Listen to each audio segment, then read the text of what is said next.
Your hand moves before your brain decides anything. You pick up your phone. You don't remember choosing to. You unlock it, scroll for a few seconds, find nothing, and put it down. 30 seconds later, you do it again. You probably blame yourself for this. Weak willpower, bad habits, too much screen time, but the real answer is far stranger. The urge pulling your hand towards that phone is nearly 300,000 years old. It was built for a world with no phones at all. To understand it, you have to go back, not to your childhood, not to the last decade, but back to small exposed groups of early Homo sapiens who spent their entire lives outdoors, surrounded by things that could kill them. Back then, survival wasn't about strength. It was about information. Who moved through camp today? Did anyone see predator tracks?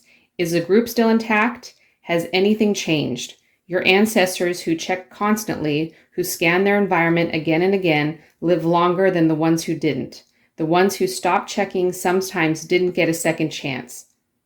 This is called environmental monitoring, and it wasn't optional. It was survival software, quietly installed by evolution over hundreds and thousands of years. And here's the strange part. That software is still running right now inside you. Your brain cannot tell the difference between checking for predators in tall grass and checking your phone for new notifications. To your nervous system, both are exact same behavior, scanning the environment for change in status. Your phone just became the fastest, easiest, most rewarding version of this ancient habit ever invented. Psychologist B.F. Skinner discovered that sometime in the 1950s that explains why this urge feels so hard to resist. Skinner ran experiments with pigeons and levers. When a pigeon got a reward every single time it pressed the lever, it eventually got bored and stopped pressing. But when the reward came randomly, sometimes yes, sometimes no, the pigeon pressed the lever compulsively, over and over, unable to stop. Skinner called this variable ratio in reinforcement, and it turns out to be one of the most powerful behavior loops ever documented. Your phone runs on the exact loop. Sometimes you check it and there's nothing. Sometimes there's a message, a like, a piece of news that matters. You never know which one it will be. The unpredictability is not an accident. It's the same mechanism that keeps pigeons pressing the lever until researchers stop the experiment.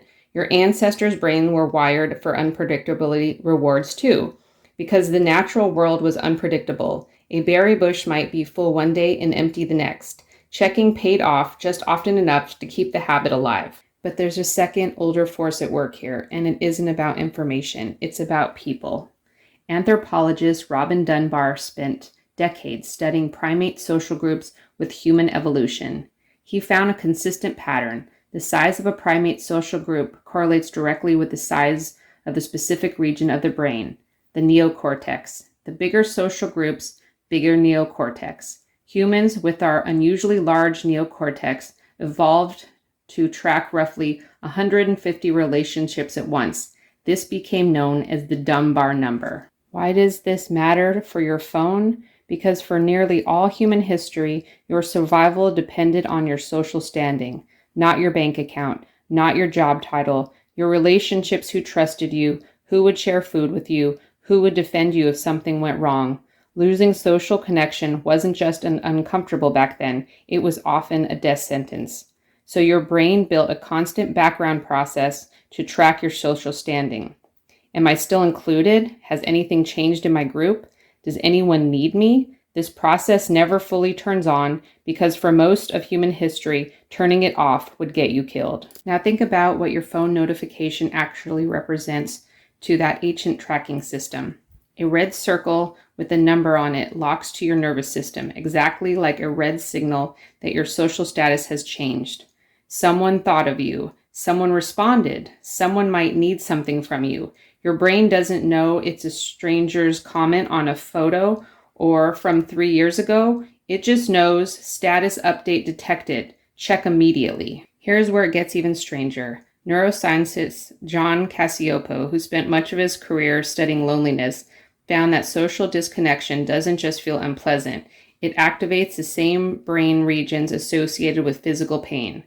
His research showed that the human brain treats social exclusion as a genuine threat to survival, not a minor inconvenience. Your ancestors who felt real pain at the thought of being excluded were more motivated to stay connected to the group and stayed connected to keep them alive. That means the anxious flicker you feel when you haven't checked your phone in a while, the tiny itch of, what am I missing something, isn't weakness. It's an ancient alarm system doing exactly what it evolved to do. It just doesn't know the difference between a real threat to your survival and an Instagram story.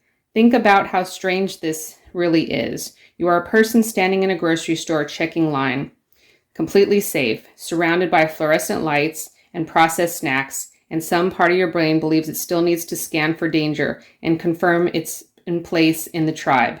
The part of your brain that has no idea it's the 21st century, it's still living in the same savannah that stopped existing tens of thousands of years ago. And the people who design these apps now, this didn't invent the urge to check. They just built machines that trigger it perfectly over and over again. The unpredictable rewards and the constant social signals, all engineered to feel exactly like the two oldest survival instincts you have.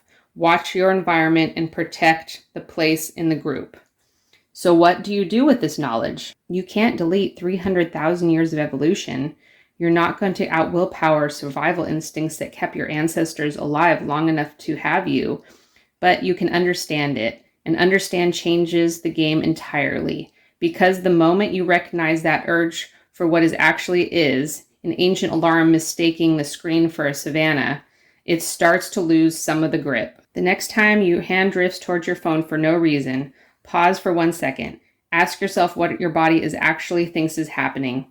It thinks it's checking for predators. It thinks it's protecting its place in the tribe. It's not doing either of those things. It's just looking at a photo of someone's lunch. You're not broken. You're not weak-willed. You are running some of the oldest, most reliable survival code a human being has ever carried, and it's simply pointed to the wrong target now. The tall grass is gone. The tribe of 150 has become to feed thousands of strangers. The danger that used to hide in the shadows now hides in a notification badge that means almost nothing at all. Your hand moves before your brain decides anything, and now you finally know why.